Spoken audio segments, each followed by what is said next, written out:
proud to pay. Still out here on this mission and I'm miles away. Somehow I feel like recently I found my way. Welcome back to the Zach Knows Podcast. I'm Zach Collins, and let's get right into it. I know I've been taking a little minute. I had a tumultuous week, but that's my content shouldn't suffer because of that, so it is what it is. But we'll start off with the boys and the girls basketball team. Biggest takeaway, I would say, from the women's is they're quietly on a winning streak ever since the loss to Grambling. I think we have pulled off 5 in a row. Looking to only 2 conference losses is to this team and Grambling, which is Texas Southern that we play tomorrow. So what I'm looking forward to from this team is just to be able to continue to play through Cobb, allow Shayla to do what she does, make key buckets whenever we need them to, push the pace when needed, and also play through our bigs whenever the time comes, whenever it allows us to. But the girls are starting to find their rhythm.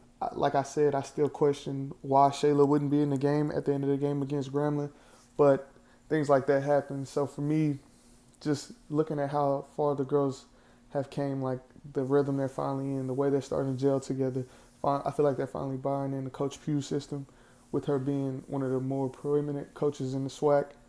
I feel like we're on the trajectory up. We're first in the West right now, boys and girls.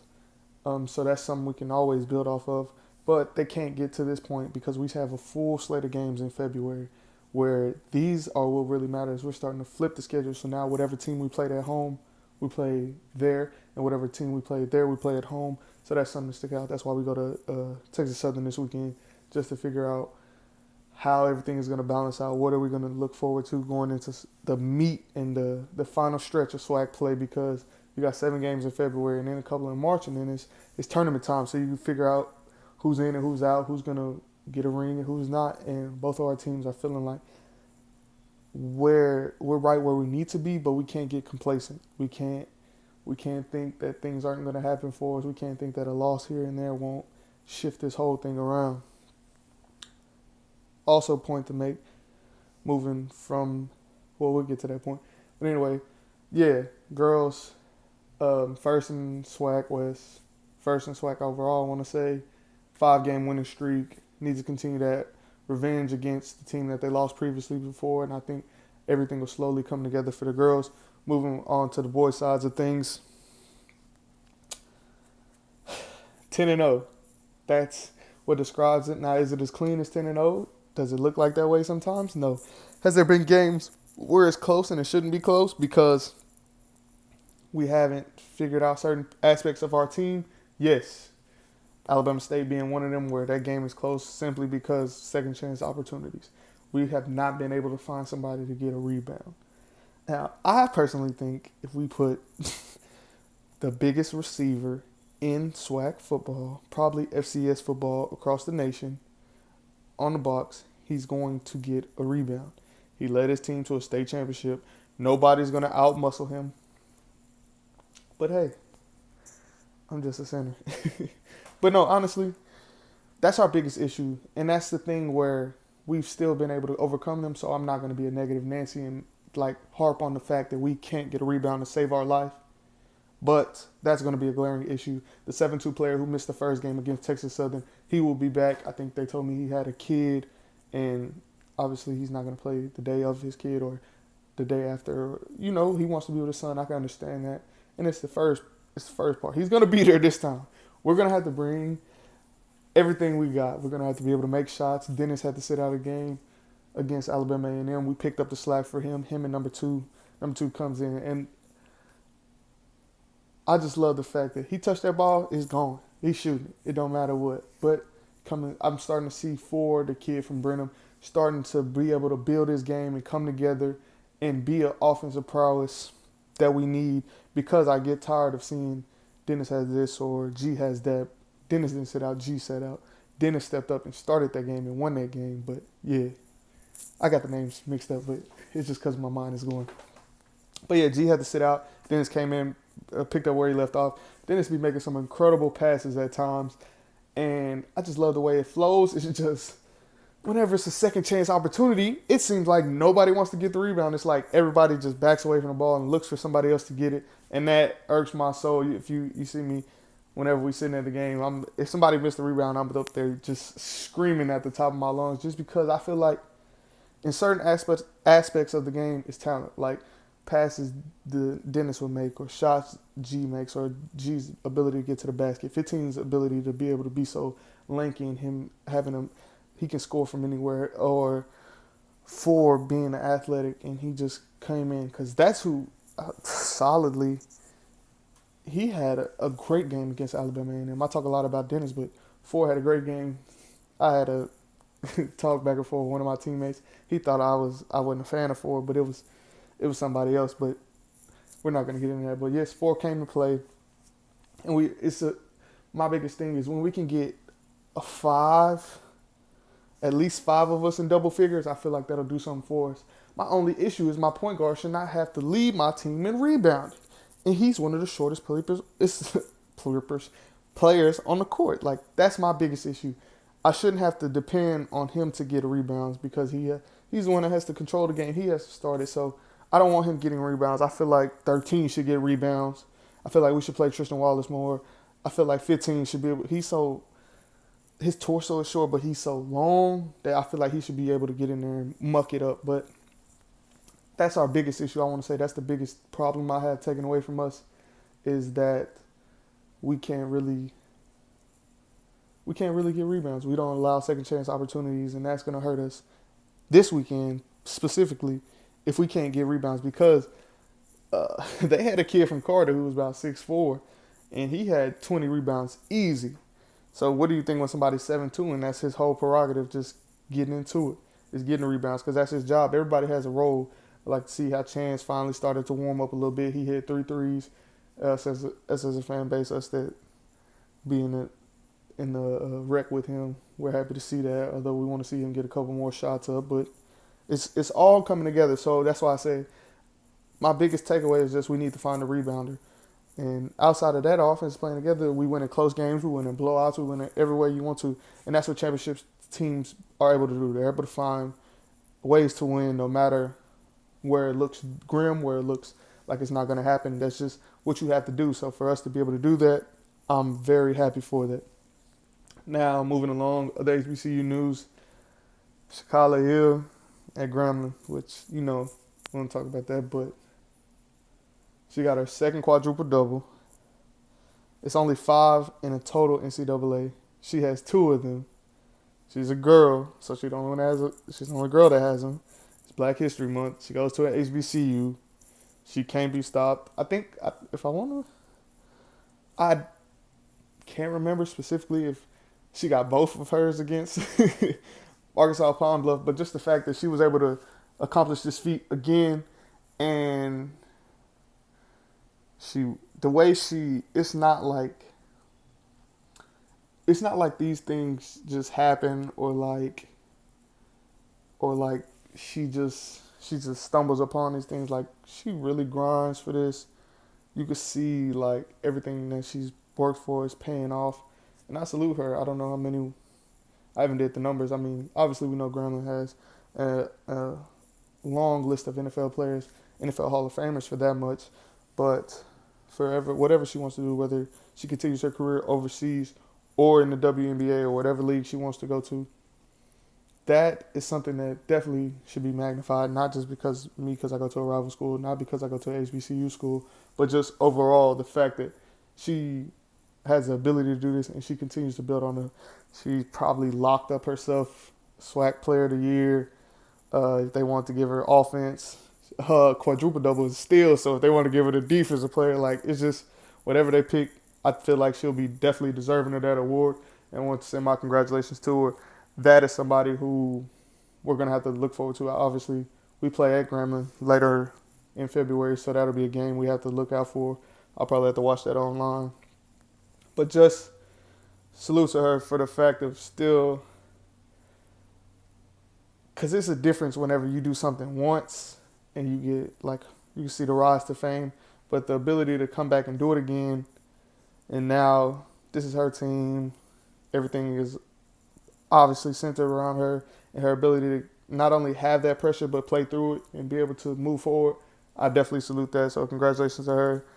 We still probably gonna beat them whenever we play at Gremlin, but yeah. So moving along, we'll go on to talk about um, National Signing Day. The thing that took away from National Signing Day is the early signing period. So majority of us, majority of recruiting classes, Bama's, Oklahoma, Texas's, places like those, they've already been locked up. The top 10 recruiting list has already been settled. PV signed, I want to say like 7 early commits. And then now we have all our high school kids and late JUCO eligible kids. But I want to say almost every kid that visited with me committed. So, or I would say committed within my, that me and my friends took under our wing, committed this weekend. We had a guard from, first of all, we have 30 kids from the city of New Orleans because our head coach is from New Orleans. So he felt like he wanted to get some New Orleans blood in there, which, hey, when I'm the head coach of a team, it's going to be full of Texas kids, but it's just that different dynamic. We had Texas kids too. We had a guard from Waxahachie, receiver from Dallas Fort Worth because he went to Nolan Catholic. You have plethora of kids from Louisiana, Zachary, Louisiana. You have, I think his name is Christian Smith, play receiver. We signed the linebackers at the halfway point, transfer from Ball State, and things like that. So you could see where this team was looking, feeling like they need help. We got a kid. We like the little kids from Memphis. We like that little pipeline we built in the southeast region of Memphis, Mississippi, Louisiana, those places like that. We've built a small pipeline between the last 2 recruiting classes, and I feel like, sorry about that. But yeah, signing day, we signed the 2 JUCO tackles. You got the kid from Wyoming that we signed, he came in as a receiver, but I feel like he's going to play tight end just because the way his body type is, the league we in, everything that comes with that. I see him as a tight end more. We have a couple D-line signees. We got some kids from Atlanta. We signed a kid from Atlanta. We signed 2 kids from Northeastern Oklahoma JUCO. So you can see the path we on to like what these coaches want to bring out of their program, how they will feel like leading it on will go. But we signed a kid from South Oak Cliff, so shout out to that. But just everything. We have a nice little class. I want to see how it comes together. Spring ball comes, how the transfers come in, everything they do. Still in the air, but definitely unlikely for me playing. But that you never know what goes on around here, so we'll figure that out. Moving along, Oklahoma recruiting class been locked up. We signed a little DN we needed. Just needed defensive end. Signed to like 6 DBs, things like that. Things where I love seeing how teams assess their needs and go and attack and get who they feel like will help their needs the most. Now, there's been a couple of things. We have the kid from New Orleans who had Power 5 offers. That's the biggest story.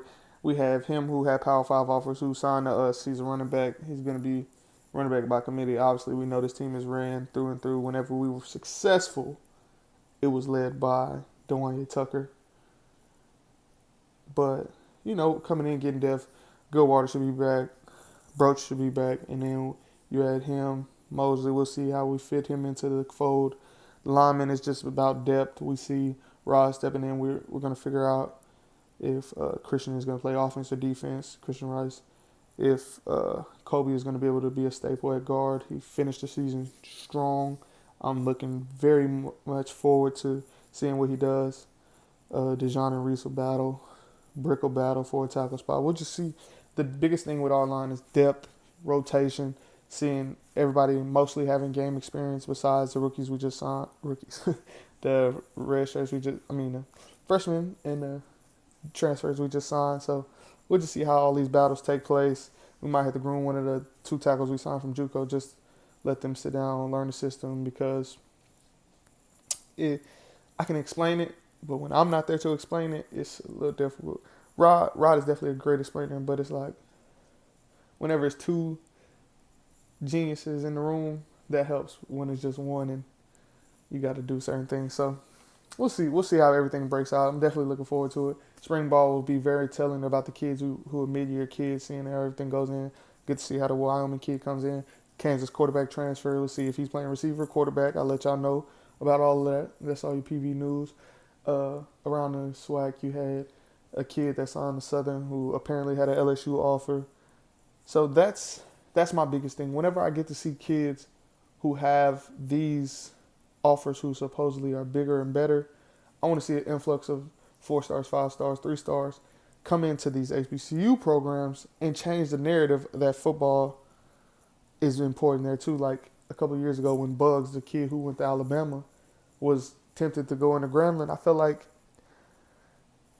if every school looked like the way our school did, which is a $50 million facility, I would say best facility in FCS football. We have better than some FBS footballs who haven't had the renovations that they needed.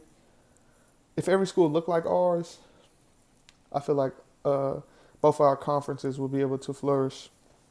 But when they don't, when we're in the middle of nowhere, when it takes a 10-mile ride to get to one of the best schools in our conference and it's nothing there, you ain't got nowhere to eat, like things like that take away from it. But I would love to see the bigger players who understand, like, you can make it to the league. You got Chester Rogers, you got Williams kid who plays with the Cardinals, you got the defensive defensive rookie of the year played in a HBCU at South Carolina State. So you're able. Kadero Hodge made the Rams. He went from playing with us to being in the Rams. Anthony Lanier done being with the Redskins and the Los Angeles Chargers. So your chance of going to the league is here. You just have to make that opportunity. You just have to see the importance of coming and building through your culture and understanding that when you play, wherever you play, they're going to find you. It don't matter if you're at D3. If you good, you good. They're going to get you. That's their job. They're supposed to find players. Like, some of these kids getting drafted, it ain't like they just, like, Red, Kadero Hodge and Spoon, Anthony Lanier, they were undrafted free agents. But you also have, and Martez Carter is an undrafted free agent. But you also have kids that drafted. Tariq Cohen, Williams. I just see Go Williams because that's his Instagram name. Chester Rogers, the defensive rookie of the year. Like, these players are drafted. So you have the ability to. Teron Armstead, they saying the right tackle that played for Alabama State, he's a top 50 prospect, so he might go first 2 rounds. These are things that happen. Like, you have the ability to live out your dream and get an HBCU education. Preferably, you get a Prairie View A&M University education, but whatever floats your boat, whatever. If you want to go to the Mississippi, you got to understand this is a lineage of greatness. It didn't just start here. Probably got the winningest coach ever in G. Robinson. The great. You got Walter Payton, Jerry Rice, players to that statue. Like, this didn't just happen. This didn't just happen over time. But I think we need to start seeing the importance of coming back in these programs and telling our kids that this is a place you can go because you can be great there. Cam Newton, little brother, got sent to Howard, one of the most prestigious black schools in the nation. So it's just about figuring out whatever you want to do. But moving along, and obviously I'm telling my little brothers and sisters this is the best school they can go to, that they should be here. Not just because I go here, just because I feel like that. And if they don't go here, I want them to go somewhere where the students look like them, where the teachers look like them, where they'll feel at home, where they won't feel neglected. Not saying that that's what big universities do, but somewhere where it feels like home. They see me and they feel like it was made for me, so I feel like it'll be made for them too as well. So that's just my little spiel on that. Now I get to talk about the most boring Super Bowl I've ever watched in my life. Do I think the game would have been inherently better had either the Chiefs or the Saints made it? Definitely. Do I love defense? And do I think Bill Belichick is the greatest coach of all time? Yes. Do I love watching the offensive line work and the way they worked the Rams defense? Yes.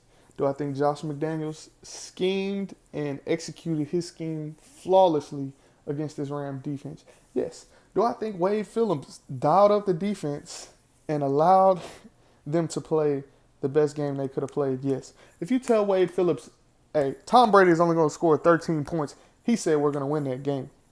Tom Brady scores 13 points.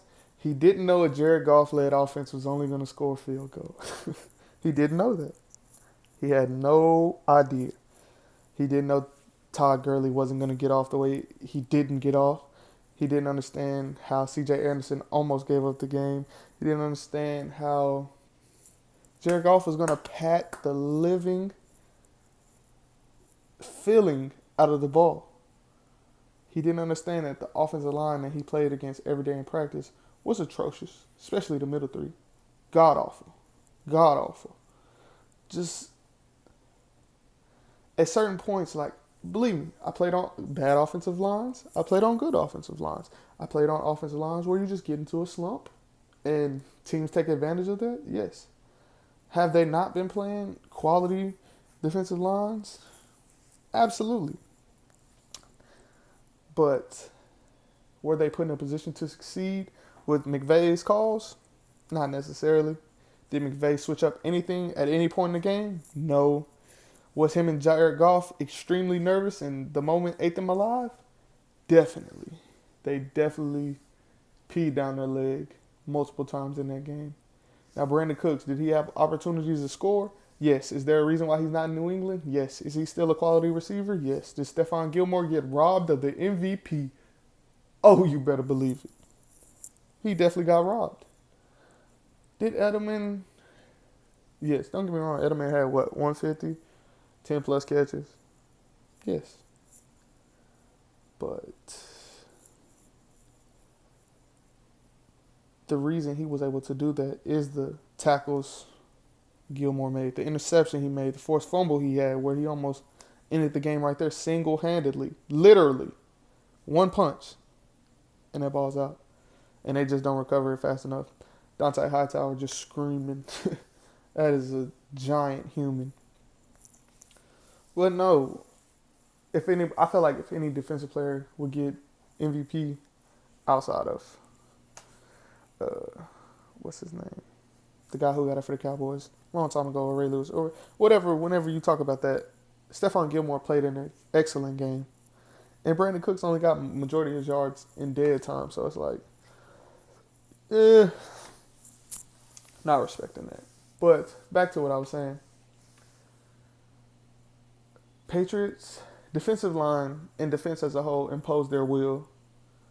They really mucked up the game. They mucking it, meaning like physically inside. They imposed their will on the inner three, the center guard and guard. They had the ability to get the receivers off of their routes, of punishing them whenever they tried to catch it, because it was instances where Goff missed open people, and there was instances where it was tough catches, and he knew as soon as he catching it, somebody coming. So it's give and take.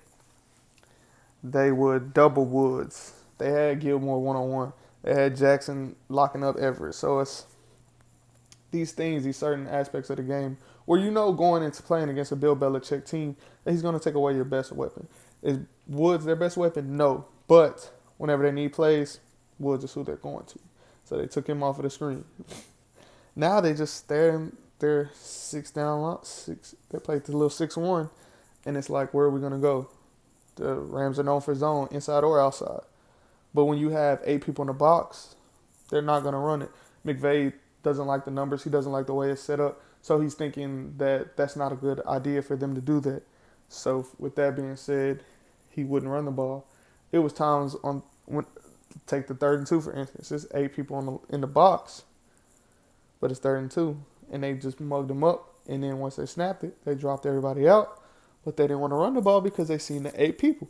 So it's like, what do you do? Are you just going to outthink him? Or are you just going to believe in yourself? And how can you believe in the offensive line when they're barely blocking the 6 in the box, let alone when it's 8 in the box and we got the numbers and they see the ball handed off, they're gone. It was just the Patriots just playing at a different tempo. You can see it felt like they wanted it more. Both defenses came to play. They got tired of hearing about Tom Brady is the GOAT. They got tired of hearing about Sean McVay is the best play caller in the league, and they want to put respect on Josh McDaniels. Did Josh McDaniels put his players in did he put them in places to succeed? Yes. Did his players succeed? Yes. Julian Edelman did. Gronk made the catches when he needed, but ultimately they held Gronk to an underwhelming performance. The biggest thing what was happening was the gashing runs and all points. It felt like they were definitely using the amped upness of the Rams against them. But it was just something that had to happen. They used everything that they typically take advantage of against them. So for me, it was extremely boring. Would I have rather seen Patrick Mahomes? Yes, without a doubt. Would I rather see Drew Brees? Questionable. Do I think that the NFL still got it wrong? Yes. But as far as for the game, my only thoughts is just where does McVay go from here? Does he is he puzzled now? Is he scared now? Or is he gonna use this as motivation and take his team to another level? I've never fully been bought into the Goff idea that Goff is my franchise quarterback. Is he a quality quarterback? Yes, he's a top 16, but he's probably anywhere from 13 to 16. He's not, or 13 to really 20. He's not in the upper echelon. Did he play great? Did he play good in the NFC Championship? Yes. Does he throw better in domes? Yes. Did he play good against the Chiefs? Yes.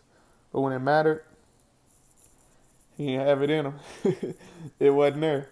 So that's just something to look at it. Does Brady get the praise for this when he played with probably his best running team in a long time? Yes. Best running since like Corey Dillon era. Yes. Did he play with a great defense of no names who are probably going to get their name leveled up after this? Yes. Both McCourty brother, the one that played for the Browns, 30. He went from being 0-16, 1-15, to now winning the Super Bowl, and he's not a guest. He's on the field. He get his own tickets. He get his own ring. It's not just that's what I think about whenever you see teams get rid of players thinking they're done. Quietly, the Patriots got Josh Gordon, Danny Shelton. I don't know if he's Devin or Jason. With a McCourty that came from us, and they see the talent, so it tells you how talented the Browns are to get rid of these players and still come back and win. But it's just everything that you do with them, what situations do you put them in? Are you allowing them to be great? And at certain times, they weren't allowed to be great. Now, moving on to the offseason, biggest stories. Giants, what are they going to do at the quarterback position? Who is Le'Veon Bell going to sign with? Well, I keep y'all updated on that. Is Kyler Murray going to play football or baseball? I would say, where is this John Gruden circus going? Where are the Raiders going to end up playing? Cowboys. Back to the stories. Just how is Bruce Arians going to turn around the Tampa Bay Buccaneers? Is Deshaun Jackson going to go back to them? Will Patrick Mahomes fall off this third year? What will go on with Aaron Rodgers? There's a lot of topics we can go into. We just see how the game goes, see how everything plays out. Now, what am I looking forward to most? Seeing how Freddie Kitchens does when he's actually running the show. Because obviously we couldn't let him go with him turning around our offense like that. And we feel like we have a talented defense enough to it doesn't matter who's making the play calls. I feel like we have the players in position to be able to do what they need to do, especially with them garnering success the last 8 to 10 games of the season, with them doing everything they need to do, letting Raiders score 40 points on you. That's mostly what I'm looking forward to. Justin Fields got cleared today, so he is going to be able to play his first year at Ohio State. No problems. What else? We're going to get on a schedule. I'm waiting on my show to start. My show starts Monday, so I'll be back on PVA MUTV, back on the PV Panther Sports Zone. I just did a Davis and messed up that name, so I'm going to get that to y'all. But all in all, we'll get this all figured out. I'm going to get everything together, starting to put it together. But I appreciate y'all. Make sure y'all subscribe, share, tell your people, get my views up, get this out there. Just help me out. Help me help you. I'm going to try to break it down to y'all as simple as possible. That's why I talked to y'all about the Super Bowl. I know it took a little minute, but like I said, I was going through stuff. So just thank y'all.